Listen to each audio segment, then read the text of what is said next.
Olá! Além da aplicação em alimentos destinados ao consumo humano, os probióticos e os prebióticos também são testados para a melhoria de algumas condições em animais. A crescente limitação ao uso de drogas veterinárias para a promoção do crescimento na nutrição animal fez surgir novos produtos para auxiliar no equilíbrio benéfico da microbiota do trato gastrointestinal, especialmente em animais jovens ou em condições de estresse, entre eles os prebióticos.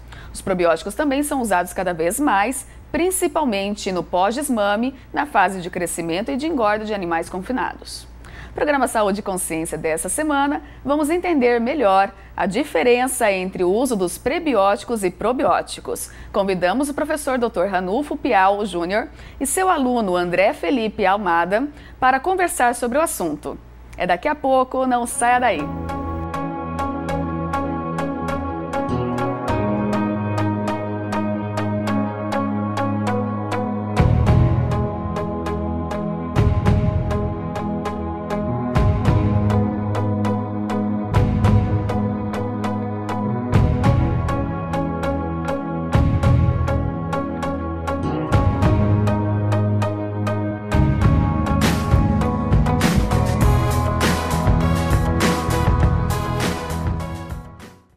Estamos de volta com o programa Saúde e Consciência. Em nossos estúdios recebo o Dr. Ranulfo e seu aluno André. Muito obrigada pela participação de vocês no programa. É uma honra tê-los aqui para conversar sobre esse assunto que é tão importante e que muita gente não conhece, que são os probióticos e prebióticos. Obrigada pela participação.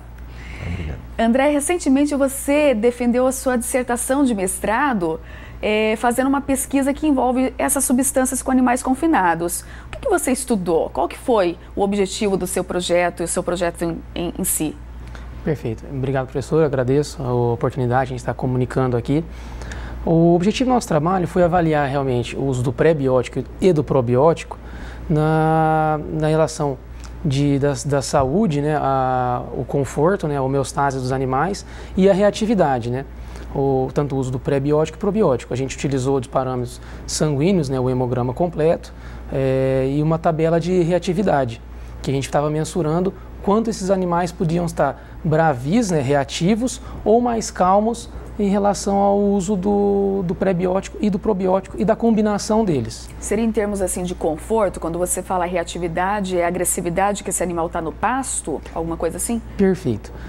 Principalmente no momento em que se confina os animais, quando o início desse manejo de confinamento, os animais do que a gente utilizou, né, que eram animais da raça Nelore, que eles são mais bravis, né, são mais reativos, eles, no começo do confinamento, eles realmente estranham, não é o habitat dele. Você imagina, você tira ele do seu conforto, você tira ele da região de pastejo, você tira ele do manejo, do seu conforto. Até o manejo alimentar nesse momento está mudando. Então, qualquer indivíduo ficaria reativo numa situação dessa.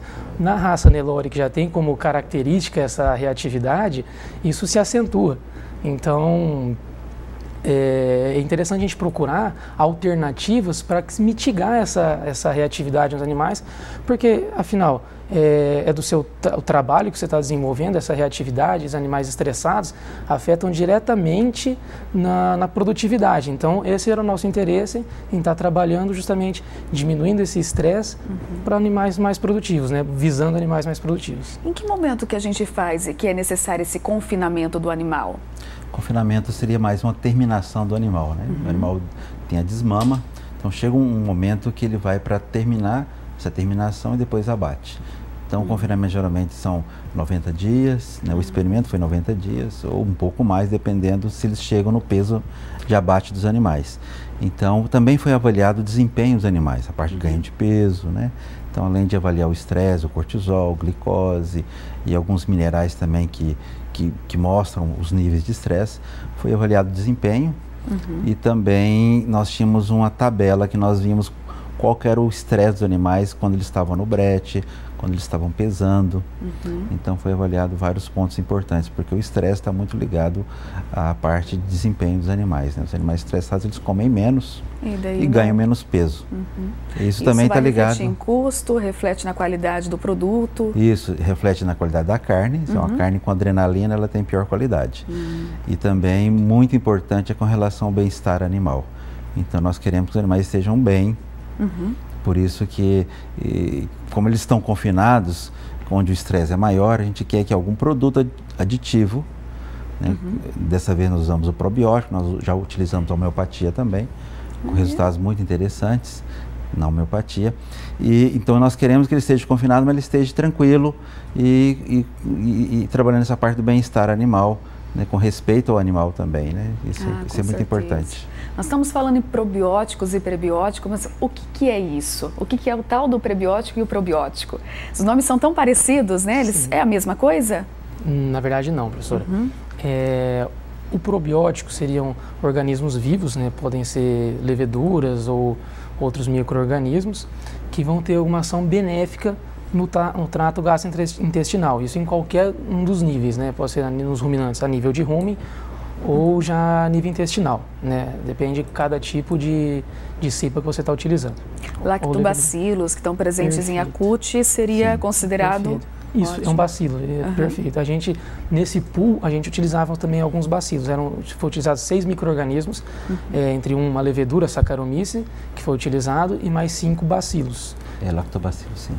Perfeito. E os prebióticos, eles normalmente são açúcares ou fazem parte da membrana celular, às vezes dos próprios levedura, de alguns micro-organismos.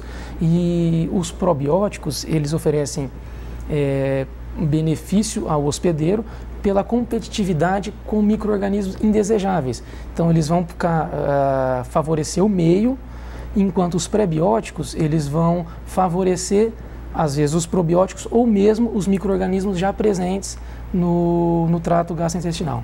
Como que funciona? Vocês enriquecem a ração, o sal do que o animal consome com esses produtos? Como que é isso? Perfeito. Foi utilizado na ração, né? Foi na ração. Então os animais geralmente eles têm um volumoso e tem uma parte concentrada. A gente faz uma pré-mistura, né? Geralmente com algum produto ligado ao milho, e depois dessa pré-mistura nós misturamos na ração dos animais. Então nós sabemos que os animais comem determinada quantidade de prebiótico ou probiótico, e também teve um grupo que trabalhou com pró e prebiótico. Nós utilizamos os dois juntos, né, que é chamado simbiótico. Entendi. Então teve grupo que vocês trataram só com probióticos, outro só prebióticos e outro grupo com os dois? Com os dois, porque o prebiótico pode ser um substrato para o probiótico, para as bactérias. Porque como são açúcares, geralmente, eles podem ser substratos também. Além deles ter um efeito imunomodulador, que é um efeito interessante também, porque o animal estressado ele vai interferir na parte imunológica. Por isso que foi também dosado a parte de proteínas totais, globulinas, para ver realmente essa parte imunológica dos animais. E o prebiótico tem esse efeito imunomodulador também, sabe? E André, o que você teve de resultado, né, com esses grupos, essas diferenças todas? O que é melhor? Aproveitando o gancho que já estava falando da simbiose, né? A respeito de produtividade, a simbiose do prebiótico e o probiótico, obtivemos os melhores resultados nessa associação. O probiótico também teve um excelente resultado em ganho de peso, e inclusive na homeostase dos animais. Os probióticos mostraram um efeito significativo. Principalmente naquela tabela de reatividade que nós tínhamos. Foi bem interessante. E vocês fizeram, então, durante os 90 dias que os animais estavam confinados, era nesse período que eles faziam esse consumo e que vocês faziam toda a avaliação? Perfeito. As avaliações, né, por se tratar de um manejo já de confinamento estressante, como já comentamos, nós tivemos esse cuidado de fazer a cada 30 dias. Então, no dia 0, né, quando a gente começou o experimento, fizemos a medição de peso, a coleta de sangue, né, para as análises bioquímicas e hematológicas, a pesagem e a reatividade. Nós fomos no dia 0, no dia 30, no dia 60 e o último dia, o dia 90. Então vale a pena, né? Sim, vale muito a pena. Esse tipo de... E é uma prática comum, professor, o produtor utilizar probióticos e prebióticos em animais, assim, para reduzir esse estresse na parte do confinamento e manter o peso deles, né? Para que no final lá o abate seja... Assim, a parte de probióticos, frangos já é utilizado há algum tempo, a parte de suínos, mas em bovinos tem pouco utilizado, e também a associação também é pouco utilizada. Nós usamos como prebiótico beta-glucano, que ele é purificado da parede da levedura, e também é um produto novo no mercado, né?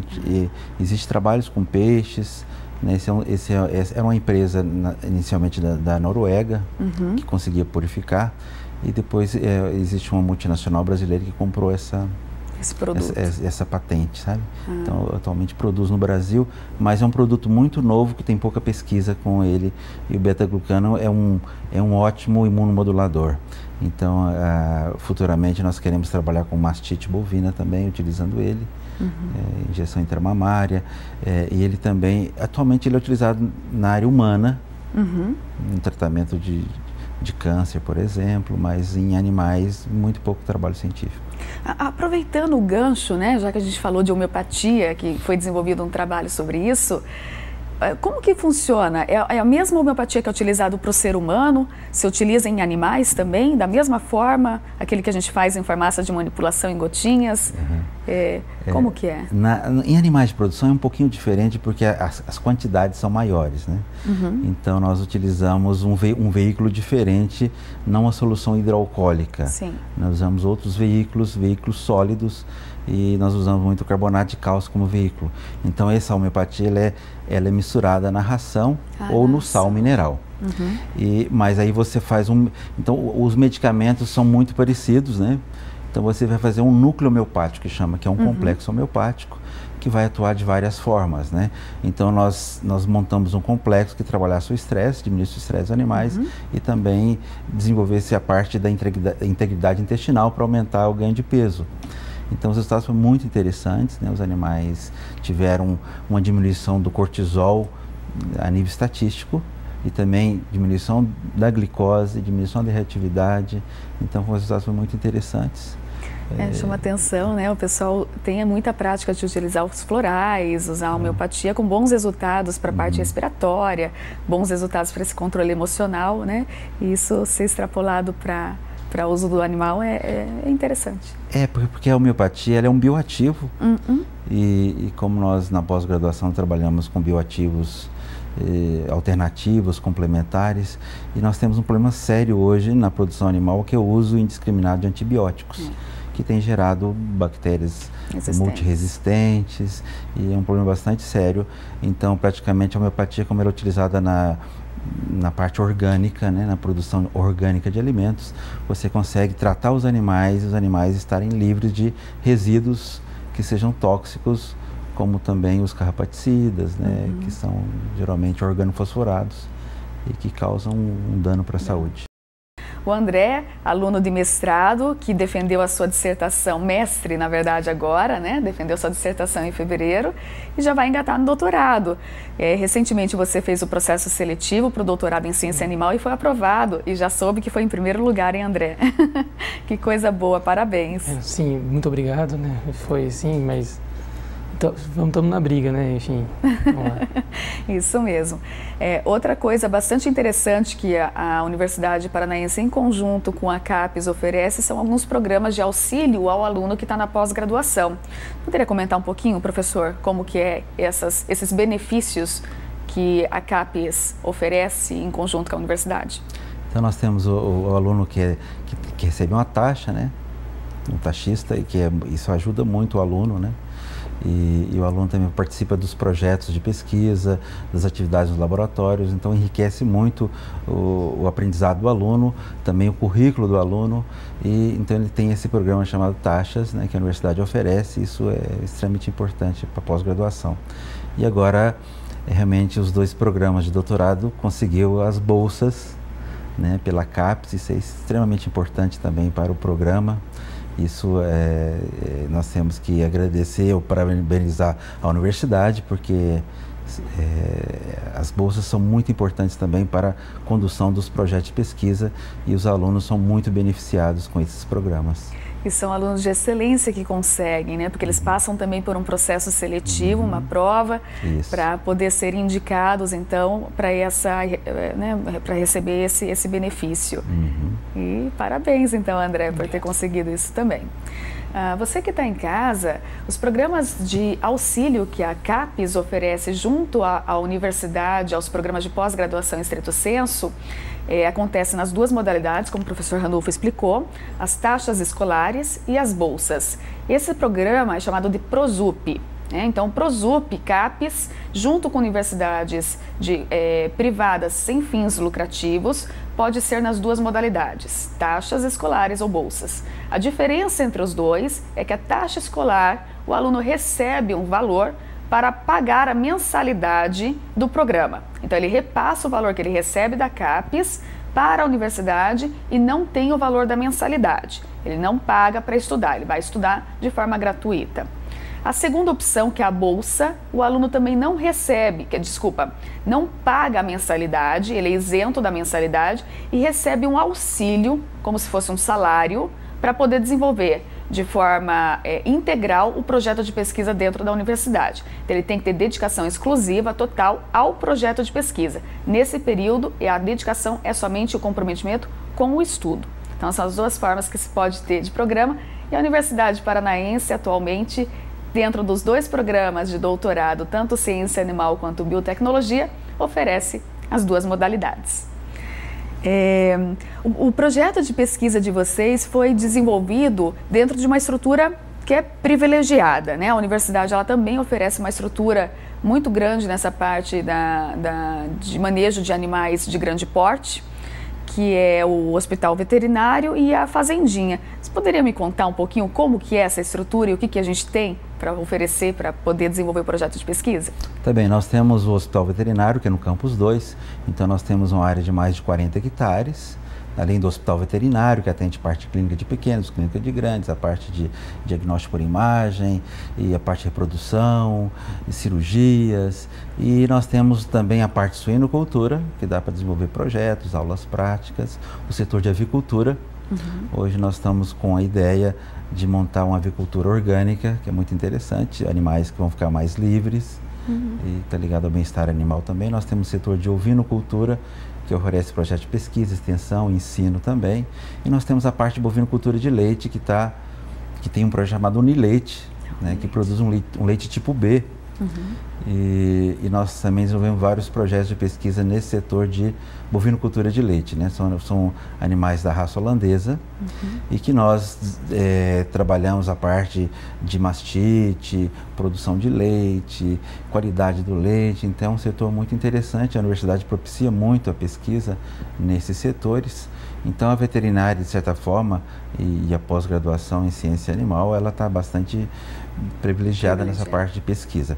Além disso, existe a fazenda experimental, né, que são mais ou menos 120 alqueires, e que é a parte de produção de bovinos de corte, principalmente animais da raça Nelore.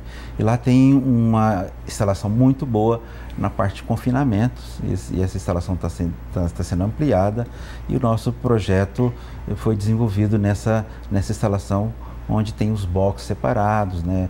A ração toda é pesada, existe uma fábrica de ração na fazenda experimental. Nossa. Então a estrutura é muito boa da fazenda experimental, então nós desenvolvemos o projeto lá. Então na verdade foram 3 experimentos que foram feitos lá na fazenda experimental. Ela é muito próxima a Umuarama, então é muito bom. Vocês trabalham assim diretamente com o produtor? Por exemplo, o resultado de pesquisa que vocês tiveram foi fantástico, né? Então, implementar esses aditivos prebiótico, probiótico dentro, né, no contexto da ração para o animal, vai melhorar o desempenho dele, né, deixar ele mais calmo e a qualidade da carne, né? E agora teria que aplicar isso diretamente para o dia a dia ali do produtor.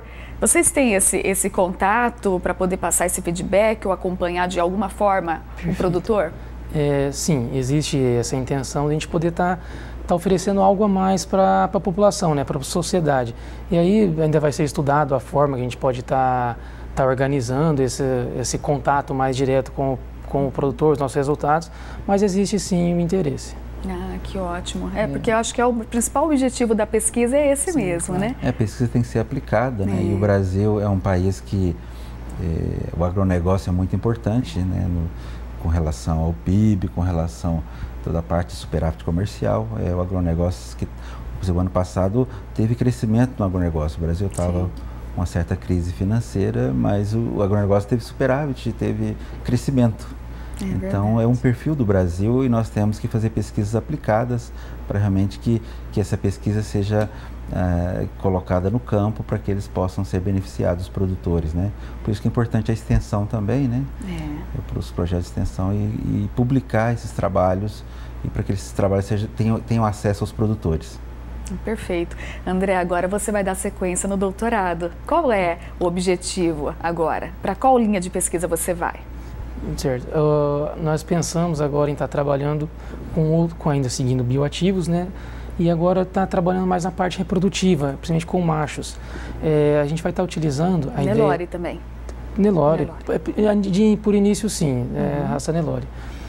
Está utilizando da semente de melancia, que tem propriedades reprodutivas muito interessantes, desde o seu perfil de aminoácidos, na sua quebra, depois recomposição, óleos, o ômega 3, o perfil de minerais, envolvendo a parte reprodutiva, a qualidade do sêmen, vigor do sêmen. Então, a ideia é a gente estar trabalhando em relação a isso. E para verificar isso, vocês coletam a amostra do sêmen para avaliar a viabilidade dele ou não? Como que é feito esse tipo de experimento? Sim, é feito toda a parte da tecnologia de sêmen, né? Nós fazemos coletas, né? Vai ter grupo controle e os grupos com dosagens diferentes desse produto. E nós vamos fazer toda a avaliação do sêmen, patologia de sêmen, produção, concentração de sêmen. Mas nós também estamos pensando em fazer a parte de morfometria de testículo, né? Além de fazer a parte de diâmetro testicular, peso do testículo, também fazer a avaliação dos túbulos seminíferos, avaliação morfométrica mesmo, ou seja, realmente medir os tecidos, as células, para ver se tem diferença nessa parte reprodutiva, né? Isso é muito importante. Se tiver um benefício reprodutivo, isso é extremamente importante na produção animal. E de onde que veio essa ideia da semente da melancia? Vocês estudaram, escutaram, as pessoas falam que a semente da melancia pode melhorar essa parte reprodutiva? Como que veio isso? Na verdade, isso vem muito da cultura oriental, a questão do benefício reprodutivo da semente de melancia. E aí, existem realmente poucas informações a nível científico, mas quando você pega a composição bromatológica da semente e vai pesquisar os efeitos dessa composição, por exemplo, o ômega 3 e os aminoácidos, minerais, aí você consegue fazer uma ligação já científica a respeito da utilização. Esse conhecimento popular ele é muito importante, né? Porque eles trazem relatos e daí a gente consegue aplicar para verificar se de fato isso acontece. Mas quando eles comentam essa parte oriental, eles falam desse objetivo o benefício da semente na parte reprodutiva para o humano?